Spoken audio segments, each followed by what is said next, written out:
مساء الخير عميلنا العزيز. النهارده هنتكلم عن ازاي نشتري الليد بروفايل. معاكم عادل سعيد واحنا في شركة لامبس لايتنج. استنونا. اول حاجة حابين نتكلم عليها النهارده هي قطاع البروفايل او قطاع الالومنيوم.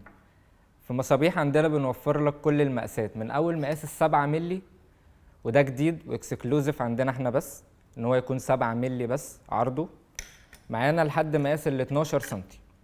طبعا كل الكلام ده بينفع في المكاتب، ممكن في المنازل، ممكن في المحلات التجارية، ممكن يتعمل في المطابخ، ممكن يتعمل في أساس. وطبعا بنختار المقاس المناسب على حسب المكان المناسب اللي هنركب فيه. تاني نقطة في قطاع الألمونيوم إن إحنا موجود عندنا كل الأنواع، سواء كان غاطس، سواء كان بارز، سواء كان زاوية، أو كمان قطاع جديد وبرضه اكسكلوزيف عندنا، وبيكون قطاع مرن بيتني بالشكل ده عشان لو حابين نعمل أي انحناءات في السقف. طبعا القطاعات الألمونيوم ما بتتنيش، بس متاح عندنا قطاع بيتني زي كده بالمنظر ده.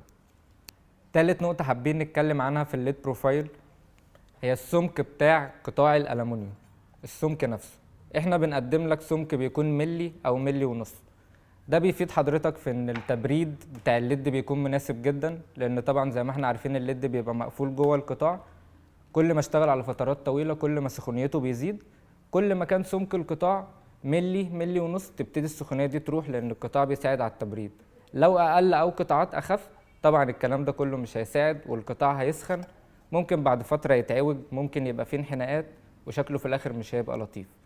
فعادة بنفضل يكون سمكه مش اقل من ملي.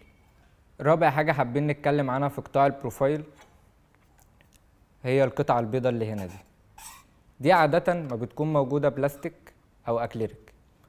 والقطعة دي لو بلاستيك أو أكليريك هنبتدي نلاقي بعد فترة من الإضاءة في الليد القطعة دي هتبتدي تصفر، لونها بيبهت، ما بيبقاش أحسن حاجة وهو مطفي، كمان ما بتساعدش على توزيع الإضاءة. عندنا في لامبس لايتنج بنقدمها لحضرتك أول حاجة بسمك ملي نفس سمك قطاع الألمونيوم نفسه. تاني حاجة بنقدمها من خامة البوليكربونات، ودي بتساعد على توزيع الإضاءة بشكل مناسب، كمان ما بتصفرش بعد فترة، بتفضل بيضة بنصعيتها زي ما هي. ودي كانت آخر نقطة حابين نتكلم عنها في قطاع الألمونيوم. استنونا في فيديوهات تانية جاية عشان نعرف بقية مكونات الليد بروفايل. شكرا لكم.